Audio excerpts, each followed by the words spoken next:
السلام عليكم ورحمة الله وبركاته. بسم الله الرحمن الرحيم. الحمد لله رب العالمين، والصلاة والسلام على سيدنا محمد وأهل بيته الطيبين الطاهرين. أعوذ بالله من الشيطان الرجيم. بسم الله الرحمن الرحيم. يا أيها الذين آمنوا استعينوا بالصبر والصلاة إن الله مع الصابرين. At the conclusion of the day of Ashura,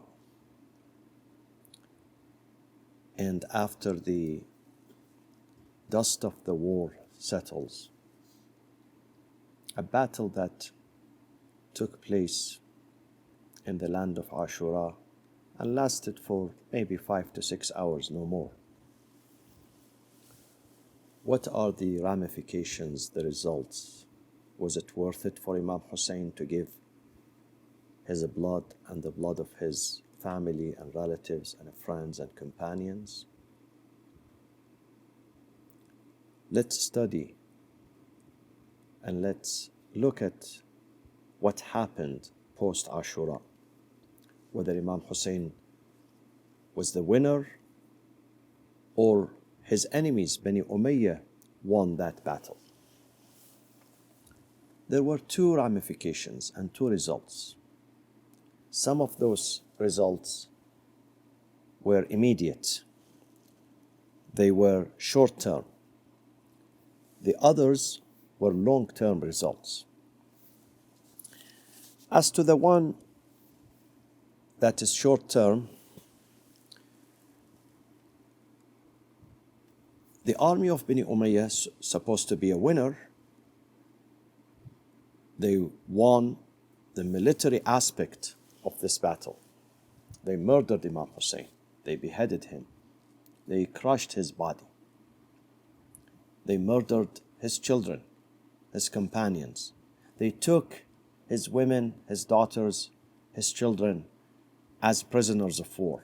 They paraded them from land of Karbala to Kufa, after that from Kufa to Damascus, through many other cities in the Iraqi territory and the Syrian territory, and then back to Iraq, and then back to Medina.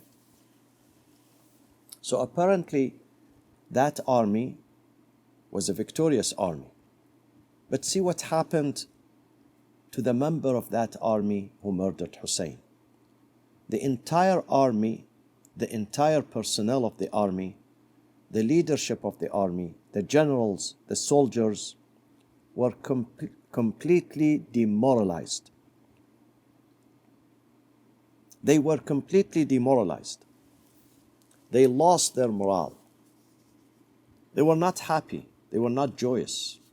Usually an army that scores victory, they celebrate. The soldiers go back home with happiness, with joy, with sense of pride. But the army of Bani Umayyah was exactly the opposite, was completely demoralized. They felt regretful. They felt very sad. Many of them were very remorseful. Many of them were in pain.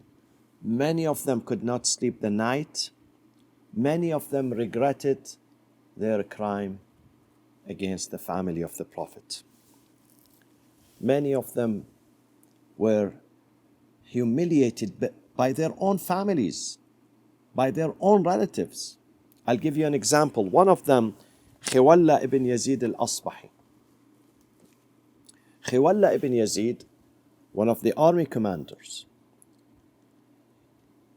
he carried the head of Imam Hussain the same day, immediately after murdering Imam Hussain on the bank of the Euphrates. The commander of the army, Umar ibn Sa'ad ibn Abi Waqqas, asked him to carry the head of Imam Hussain and rush to the city of Kufa. The distance is about 80 kilometers between Karbala and Kufa, maybe 80, maybe 90 kilometers.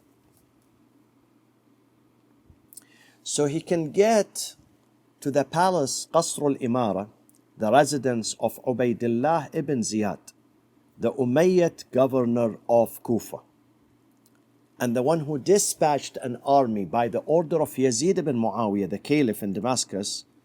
Yazid ordered Ubaydullah ibn Ziyad to dispatch the army of Syrians and some Iraqis to murder Imam Hussain, and put the head of Imam Hussain before him and tell him, mission accomplished.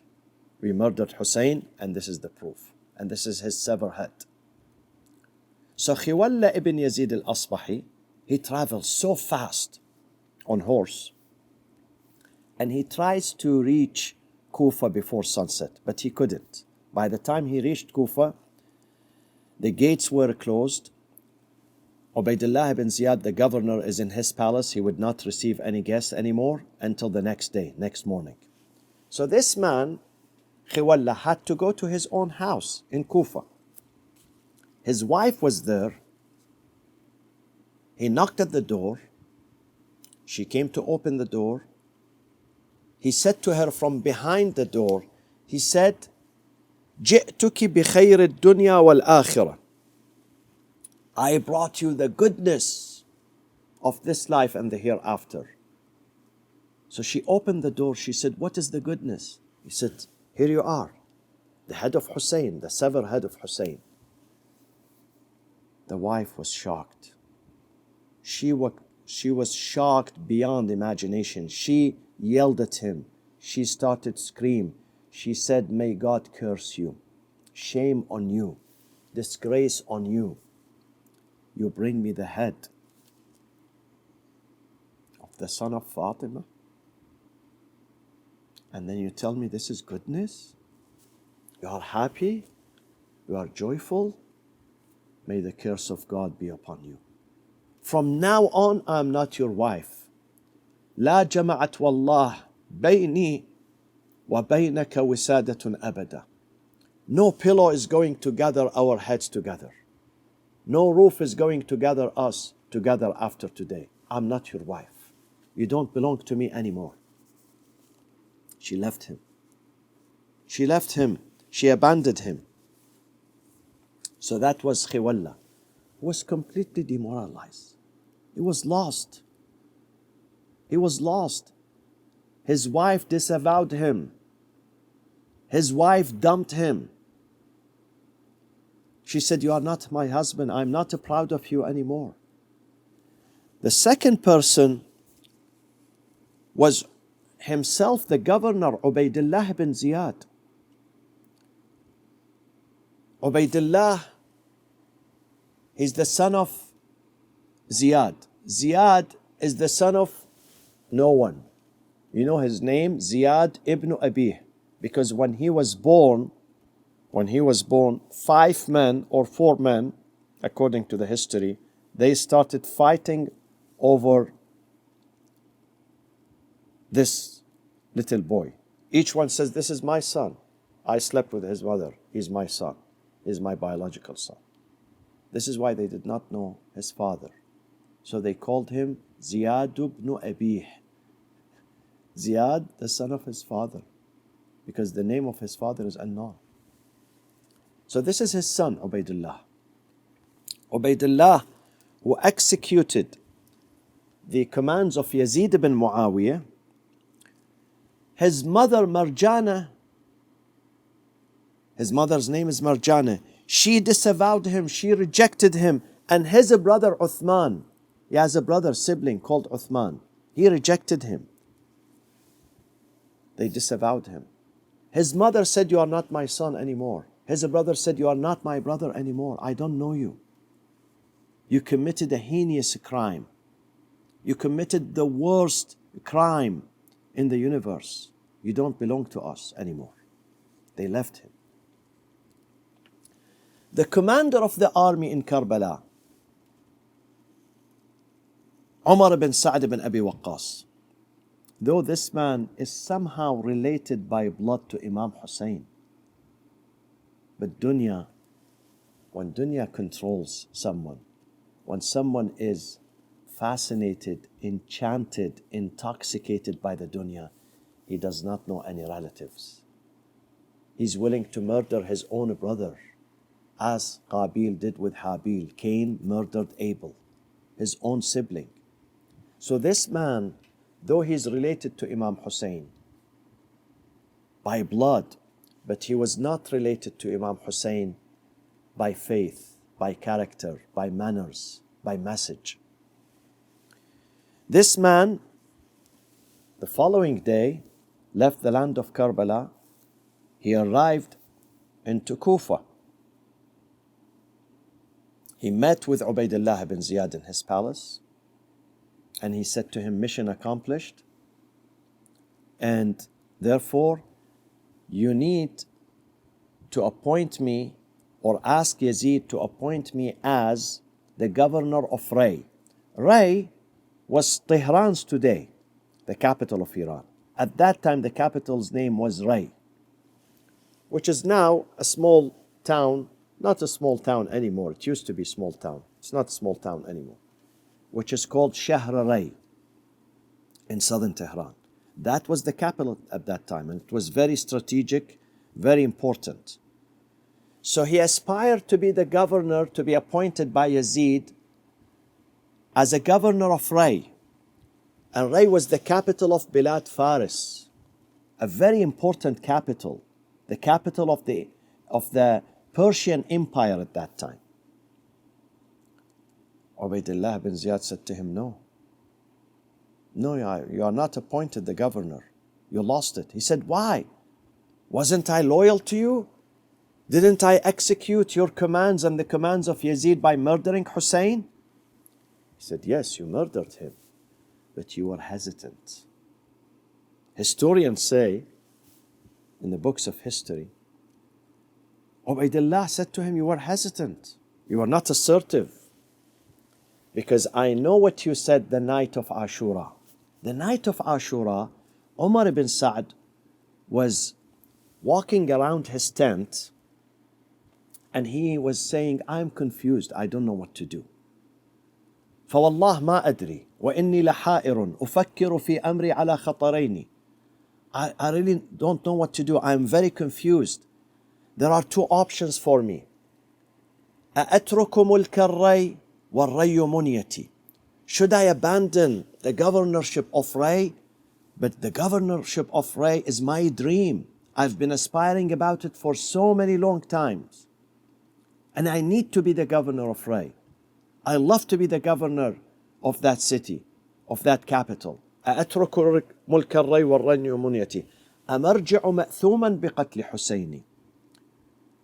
Or I should go ahead and murder Hussein and I become sinful. He admits it's a sin, it's a great gross sin. أم أرجع مأثوما بقتل حسيني.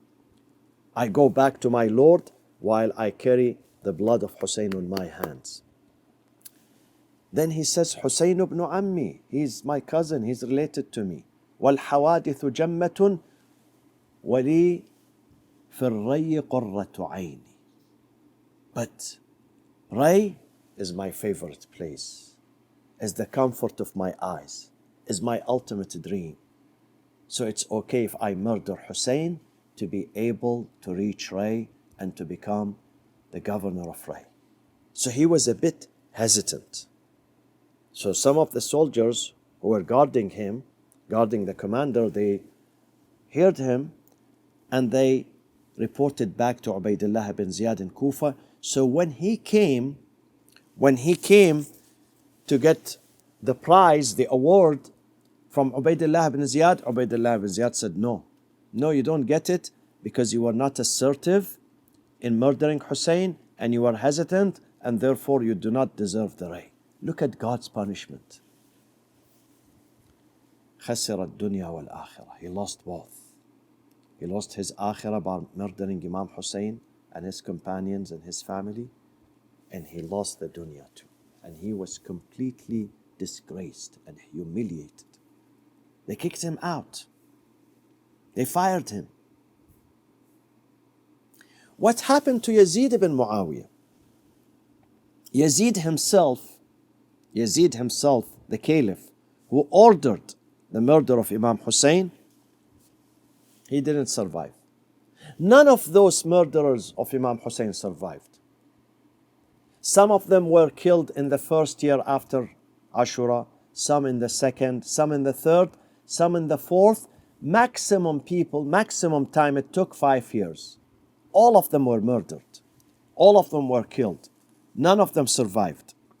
In one day, in the city of Kufa, Al-Mukhtar ibn Ubaydah al-Thaqafi, he seized the city of Kufa and he captured 280 of those murderers of Imam Hussain. And he beheaded them one after the other.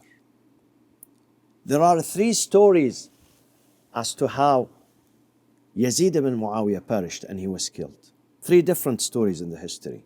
One of them, which could be more accurate, it says he was beaten by his ape, by his monkey. He had a monkey pet where he used to play with him. And he called him Abu Qais. While he was playing with his monkey, and this is just 3 years after the murder of Imam Hussain. The martyrdom of Imam Hussain is Muharram 61. The death of Yazid is 64 Hijri. 3 years after the murder of Imam Hussain, at the age of 38, the monkey attacked his owner, the Caliph, who calls himself Amir al-Mu'mineen. And as a result of these injuries, he died. He died in disgrace. This is in the book of Bidayah and Nihaya, Ibn Kathir al-Dimashqi.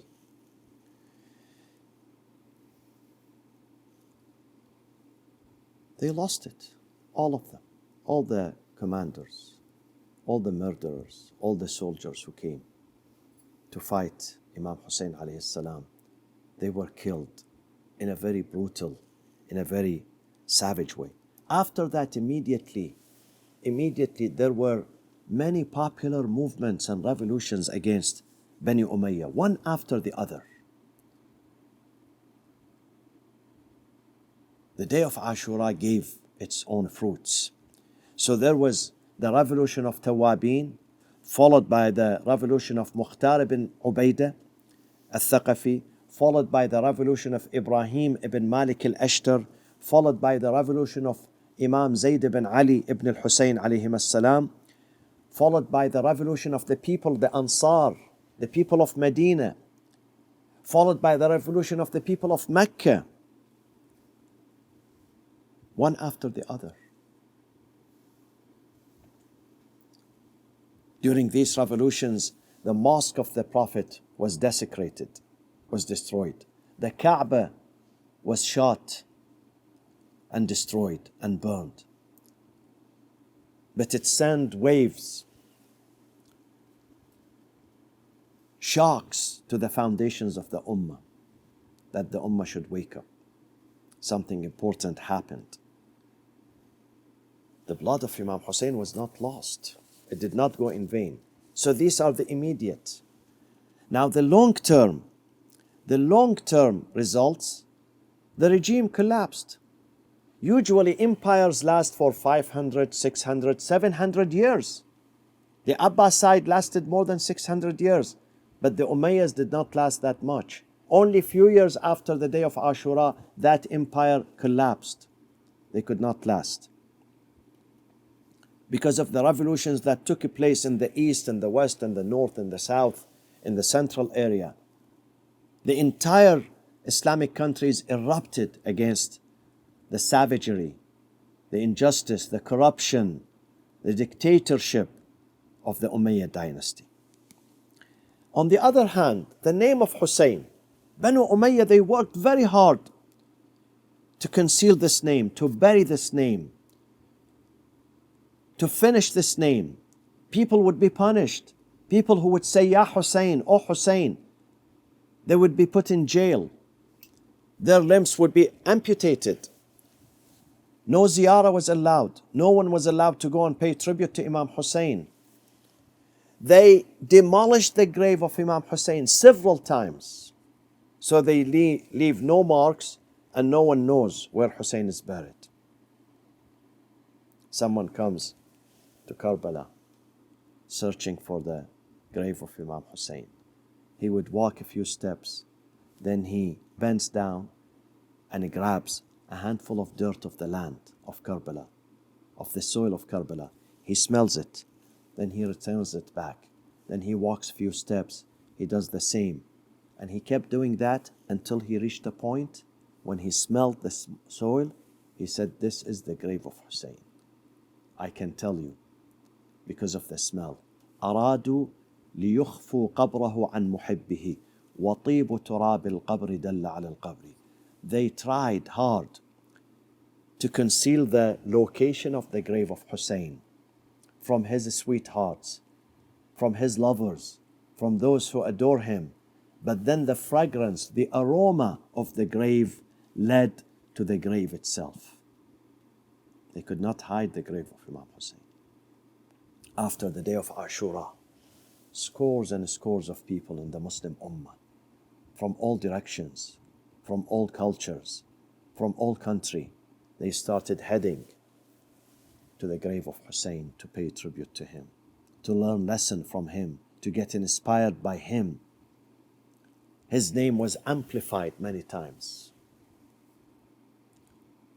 If only in Iraq they lamented Hussein and they commemorated him, after a few years, not just Iraq, in Damascus itself, the capital of the Umayyad dynasty, Hussein was celebrated. In the east, in the west, in every corner of the Islamic state, the Islamic country, Imam Hussein was celebrated. Today, my friends, look at Arba'in. How many million people march from all corners of the world going to the land of Karbala? How many religions? I've seen people who are not Muslims. I met an American pastor, Pastor John Shock. I met him personally after he came back from Arba'in. He's an American pastor, a white American. He's not a Muslim, he's a Christian. He said to me personally, I've done many trips, I've traveled to many places in the world, but that trip to Arba'in, the trip to Karbala, is my favorite, is my best. I said, why? Because he said, it is full of lessons, full of inspirations, full of energy. I have not seen something like that in my entire life. And he made a documentary about it. The name of that documentary, For the Love of Hussein. I met him. And I met his daughter this year, just last week. I met her in California, and she told me herself that she's traveling soon for the Arba'in to make another documentary about Imam Hussain. People of all walks of life, of all religions. I've seen people who are Buddhist, Hindu, Christians, other religions, Sabians, Armenians, all Islamic schools of thought, Sufis, Sunnis, Shias, white, black, rich, poor, from short distances, from very long distances. They walk to Karbala because Karbala is a source of inspiration. Karbala is a source of rejuvenation of Islam. Karbala is the source of empowerment for Islam and Muslims. Umayyad could not put an end to Imam Hussain. And we all say, Labbayka ya Hussain, Labbayka ya Hussain, Labbayka ya Hussain. السلام عليك يا أبا عبد الله وعلى الأرواح التي حلت بفنائك وأناخت برحلك. عليكم مني جميعا سلام الله أبدا ما بقيت وبقي الليل والنهار ولا جعله الله آخر العهد مني لزيارتكم. السلام على الحسين وعلى علي بن الحسين وعلى أولاد الحسين وعلى أصحاب الحسين جميعا ورحمة الله وبركاته. وصلى الله وسلم على سيدنا محمد وأهل بيته الطيبين الطاهرين.